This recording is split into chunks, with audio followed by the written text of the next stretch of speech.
मैं जल्दी से जीप से उतरा और कुछ सोचे समझे बगैर उसे जोर लगाकर गड्ढे में धकेल दिया। जीप ने एक कलाबाजी खाई और गड्ढे में गिरते ही उलट गई। उसके पहिए अभी तक घूम रहे थे। मैं थोड़ा सा झुककर कारखाने की चिमनी की तरफ भागने लगा। कुछ दूर झुके झुके भागने के बाद मैं एक नाले की मुंडेर पर से उतरकर सीधा हो गया। मेरी दोनों जानिब नाले की ऊपर को उठती हुई दीवारें थी। उस नाले के एन वस्त में कारखाने के कीमियाई पानी की छोटी सी नाली बह रही थी। मैंने अब पूरी रफ्तार से भागना शुरू कर दिया। नाला बाएं तरफ को घूमा तो सामने कारखाने की दीवार आ गई, जिसके अंदर लगे एक सीमेंट की कुशाता पाइप में से गंदा पानी नाले में गिर रहा था। अब मैंने दौड़ना बंद कर दिया और एक तरफ पांव के बल बैठकर अपने सांस को दुरुस्त करने लगा। 2-3 मिनट तक मैं वहीं दुबका बैठा रहा। जब मेरा सांस नॉर्मल हुआ तो चढ़ाई चढ़कर नाले से बाहर निकल आया। सामने निगाह डाली तो एक छोटी सी ग्राउंड के पार क्वार्टर की 2 कतारें चली गई थी। बाएं तरफ कुछ फासले पर कारखाने का बड़ा गेट था, जिसके बाहर 2 ट्रक एक जानिब खड़े थे। मजदूर उनमें बड़ी बड़ी गांठें लाद रहे थे। मैं क्वार्टरों के दरमियान से गुजरने लगा।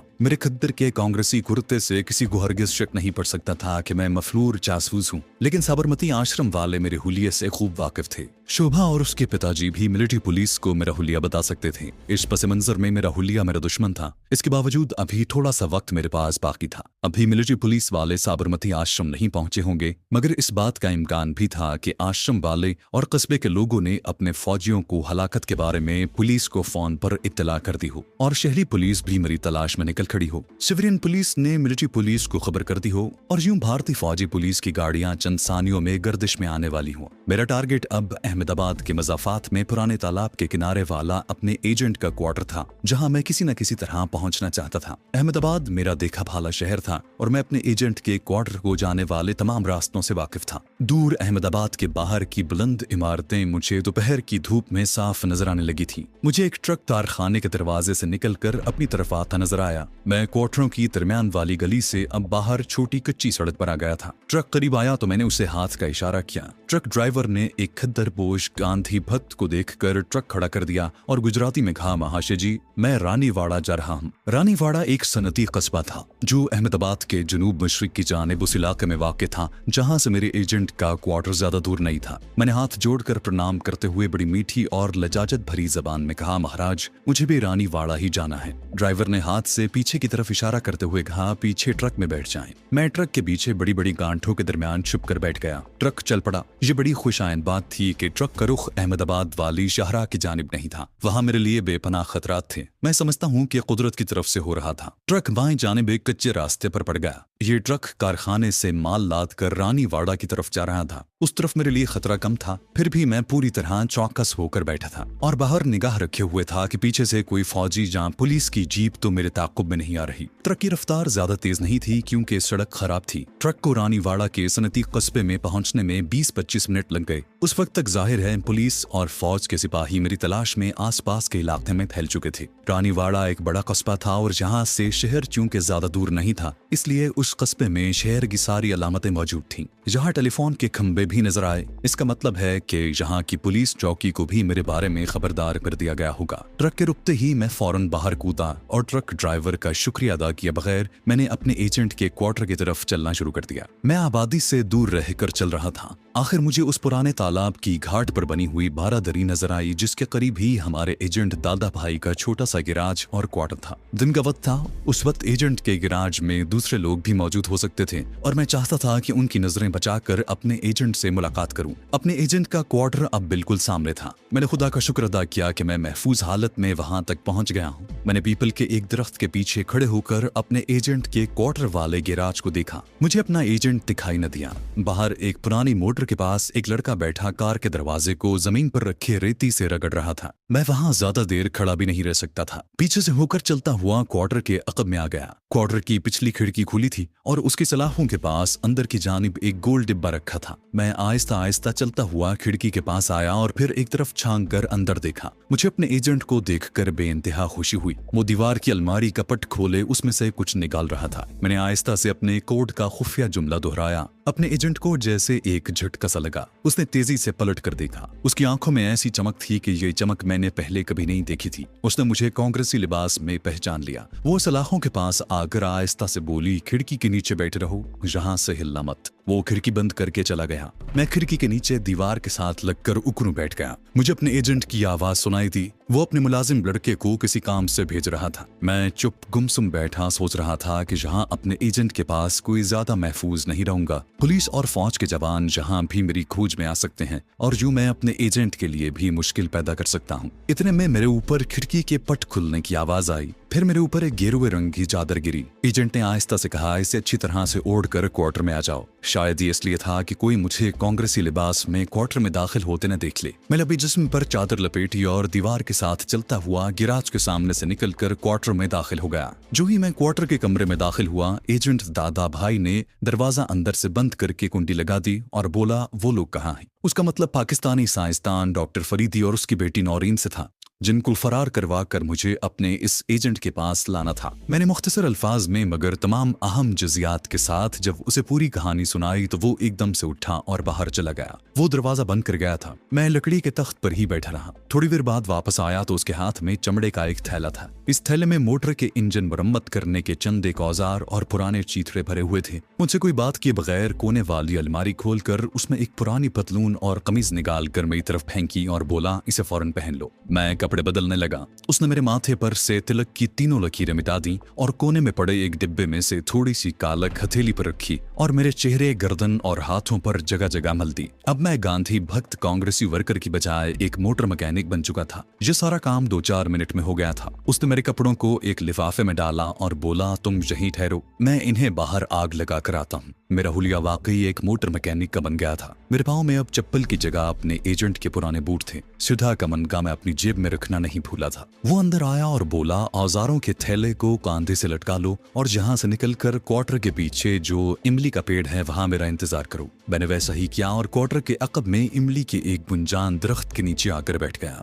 मुझे जहां से क्वार्टर का सहन नजर नहीं आ रहा था। सहन से निकलते वक्त मैंने कोने में पानी के पंप के पास एक तरफ टीन के डिब्बे में से धुआं निकलते देखा तो ये मेरे कांग्रेसी कपड़े जल रहे थे। मुझे दूर से साइकिल पर एक नौम्र लड़का क्वार्टर की तरफ आता नजर आया। ये अपने एजेंट का वही कारीगर लड़का था जिसको उसने किसी काम से भेजा था। मैं इस रुख पर बैठा था कि लड़के की निगाह मुझ पर नहीं पड़ सकती थी। चंद लम्हे ही गुजरे होंगे कि क्वार्टर के आगे से एजेंट दादा भाई साइकिल थामे मेरी तरफ आया। उसने मुझे साइकिल के आगे बैठने का इशारा किया। मुझे साइकिल पर बिठाकर उसने साइकिल शहर जाने वाली सड़क पर डाल दी। उस सड़क पर कहीं कहीं खोखों की दुकानें बनी थी। सड़क पर ट्रैफिक ज्यादा नहीं थी। मैंने आहिस्ता से पूछा कि हम कहाँ जा रहे हैं। उसने गहरी आवाज में कहा, फिर ये सवाल मत करना। मैं चुप कर रहा। वो साइकिल ज्यादा तेज नहीं चला रहा था। उसका अंदाज बिल्कुल नॉर्मल था, जैसे वो मुझे साथ लेकर किसी के गैराज में पड़ी खराब मोटर की मरम्मत करने जा रहा हो। औजारों के थैले को मैंने आगे हैंडल पर डाल दिया था। वो मुझे शहर के एक इलाके से गुजार कर अहमदाबाद शहर की गुंजान आबादी में ले आया।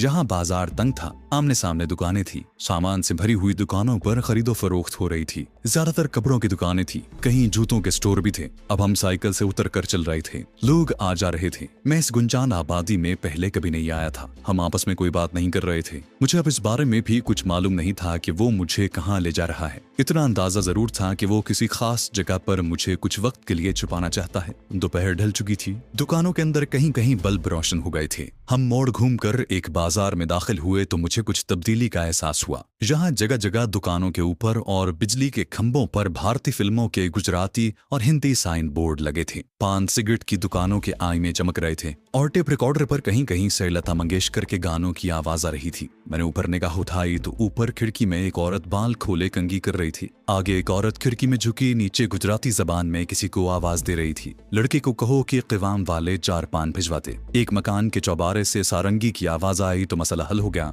ये बाजार हुस्न यानी रेड लाइट एरिया था। मैं वाकई इस इलाके में पहली बार आया था। अपना एजेंट एक गली में घुस गया। यहाँ मकानों के अकबी दरवाजे थे जिनकी सीढ़ियां ऊपर को जाती थीं। हर अकबी दरवाजे के आगे पत्थर का चबूतरा बना था। एजेंट ने एक चबूतरे के पीछे साइकिल खड़ी कर दी और मुझे साइकिल के पास खड़े रहने की ताकीद करके वो मकान की सीढ़ियां चढ़ने लगा। यहाँ एक मकान में से घुंघरुओं की हल्की झनकार के साथ किसी औरत के गाने की आवाज आ रही थी। मेरा साथी एजेंट मुझे अहमदाबाद के रेड लाइट एरिया में ले आया था। मैंने सोचा कि ये मुझे कहाँ ले आया है। मगर वो एक जिम्मेदार कोहना मश्क एजेंट था। उसका नेटवर्क कहाँ तक फैला हुआ था इसका मुझे कतई इल्म नहीं था। बहरहाल उस वक्त मुझे किसी जाय पनाह की अशद जरूरत थी, क्योंकि शहर में मेरी तलाश में जगह जगह पुलिस और फौज के सिपाही घूम रहे होंगे। एक दुबला सा खशखशी बालों वाला उधेड़ उम्र गुजराती सामने वाले कोठे की अकबी सीढ़ियां उतर कर गली में आया। उसके कदम लड़खड़ा रहे थे, आंखें चढ़ी हुई थीं और पान की सुर्खी होंठों से बाहर तक फैली हुई थी। मेरी तरफ देखकर मुस्कुराया और लपक कर बोला, भाई जी ने धक्के देकर निकाल दिया है। कोई बात नहीं, मैं ताड़ी पीने जा रहा हूँ,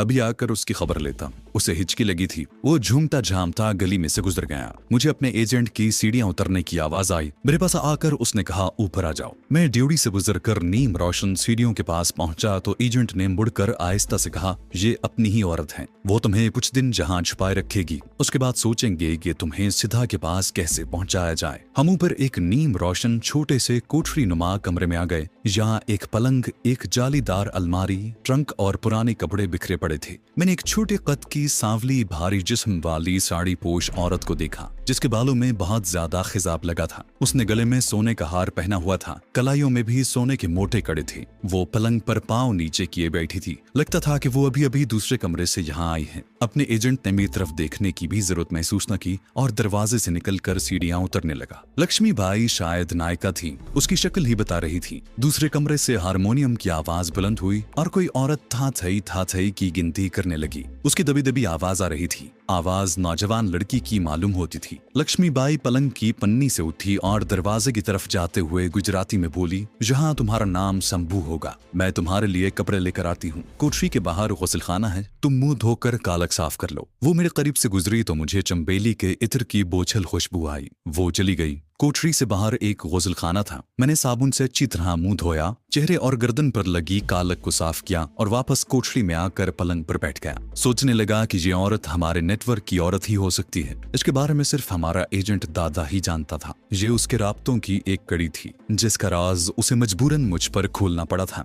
वरना एजेंट किसी दूसरे एजेंट को अपने फैलाए हुए जाल के बारे में कुछ नहीं बताते। लक्ष्मी बाई ने मुझे पहनने को धोती कुर्ता और रबर की एक चप्पल दी। सर पर बांधने के लिए जर्द रंग की एक पगड़ी भी दी। वो कोई बात किए बगैर चली गई। मैंने दूसरा लिबास पहन लिया। पगड़ी भी गुजरात के देहाती लड़कों की तरह बांधी। लक्ष्मी बाई ने मेरा पूरा हुलिया बदल डाला था। अब एक नजर में मैं पहचाना नहीं जा सकता था। वो मुझे उस कोठरी से निकालकर उस मंजिल की एक शहनशीन में ले गई, जिसकी छत खड़े होने से मेरे सर को छू रही थी। यहाँ कोने में एक तख्त पर दरी बिछी थी। एक पुराना गांव तकिया लगा था। दीवार पर एक बहुत ही धीमा बल्ब जल रहा था। बंद शहनशीन में आम के अचार की बू फैली थी। मेरा उस जगह दम घुटने लगा था। लक्ष्मी बाई शहनशीन के दरवाजे में खड़ी थी। आहिस्ता से बोली, बाहर का गुस्लखाना तुम देख चुके हो, बगैर जरूरत बाहर मत निकलना। तुम्हें दोनों वक्त का खाना मैं खुद आकर दे जाया करूंगी। बाहर निकलकर उसने शहनशीन का दरवाजा बंद कर दिया। मुझे दरवाजे पर ताला लगाने की आवाज सुनाई थी, गोया मैं शहनशीन में बंद कर दिया गया था। अब मैंने जायजा लिया तो मालूम हुआ कि तख्त के ऊपर छत के पास एक छोटा सा चौकोर सुराख था, जिससे बाहर की ताजा हवा अंदर आ रही थी। यह सुराख यकीनन गली में खुलता था। इसमें कोई शक नहीं था कि मुझे इसी किस्म की पनाहगाह की जरूरत थी,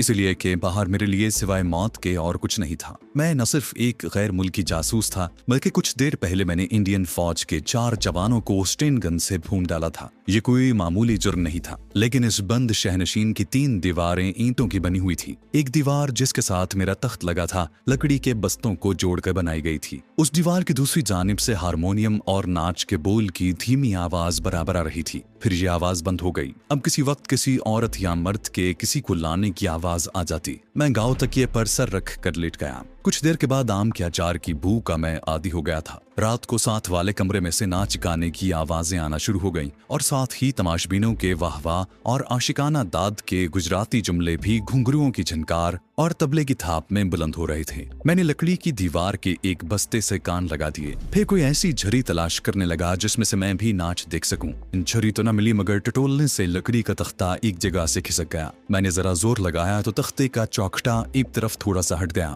अब क्या देखता हूँ कि चांदनी बिछी है, गाँव तकिए लगे हैं, तमाशबीन बैठे झूम रहे हैं और 16 सिंगार किए एक लड़की रक्स करते हुए गाना गा रही है। नायिका लक्ष्मी बाई गाँव तकिए से टेक लगाए बैठी तमाशबीनों के उछाले हुए नोट उठा कर पानदान में डाले जा रही है। लकड़ी की जिस दीवार में से मैं झांक रहा था वो थोड़े से सिमटे हुए पर्दे के अकब में थी। और मैं किसी को नजर नहीं आ सकता था। एहतियात के तौर पर मैंने चौखटे को ज्यादा नहीं खिसकाया था और शहनशीन की बत्ती भी बुझा दी थी। रात गए तक ये महफिल रक्स सुरूर जारी रही। फिर मैं चौखटे को बंद करके सो गया। दूसरा दिन भी गुजर गया। लक्ष्मीबाई सुबह दोपहर शाम खुद मेरे लिए चाय और खाना लेकर आती। वो मुझसे ज्यादा बात नहीं करती थी, हाँ या ना सिर्फ इशारों में कहती। मुझे वहां खुद साख्ता कैद में पड़े चौथी रात थी। कोठे की बैठक में हस्बे मामूल नाच गाना हो रहा था। मैं लकड़ी के बस्ते को एक तरफ जरा सा खिसकाए देख रहा था। आज कोई बड़ी मालदार आसामी आई हुई थी। ये एक मोटी तोंद वाला कोई अय्याश जागीरदार पटेल था। उसके खुशामती भी उसके आसपास बैठे बढ़ चढ़कर दाद दे रहे थे। लक्ष्मीबाई उस मोटी तोंद वाले गुजराती जागीरदार की बेहद दिलजुई कर रही थी। बार बार उसे पान लगा कर देती और दोनों हाथों से बलाएं लेती। लड़की भी रक्स करते हुए आज कुछ ज्यादा ही नखरे कर रही थी और पटेल नोट पर नोट लुटाए जा रहा था। नोटों की गड्डी उसने अपने पहलू में रखी हुई थी। इतने में दरवाजा जोर से धड़धड़ाया। जागीरदार के माथे पर बल पड़ गया। लक्ष्मीबाई ने नापसंदीदगी से दरवाजे की तरफ देखा, फिर अपने नौकर नुमा गुंडे को इशारा किया। उसने दरवाजा खोलकर बड़ी धूस से कहा, कौन है बे? जानते नहीं पटेल साहब आए हुए हैं। आज आम लोगों के लिए गाना नहीं होगा। दरवाजा धड़ाक से खोलकर एक ऊंचा लंबा गठी हुई गर्दन वाला आदमी अंदर आ गया। उसके हाथ में 303 की राइफल थी। सर पर काली पगड़ी इस तरह बांध रखी थी कि एक एक पोल उसकी ठोड़ी को लिपटता हुआ कानों के ऊपर पगड़ी तक चला गया था। मुझे ये शक्ल शनासा महसूस हुई। गाना रुक गया। लक्ष्मीबाई ने कहा, आज आम गाना बंद है भाई, तुम कल आना। नौवारिद 303 की राइफल अपनी गोद में रखकर मोटे जागीरदार पटेल के बिल्कुल सामने बैठ गया और अक्खड़ लहजे में बोला, भाई अगर पटेल के पास माल है तो हमारे पास भी माल है, हम भी गाना सुनेंगे। मैं अपनी जगह से उछल पड़ा। मैंने उस अजनबी को पहचान लिया था।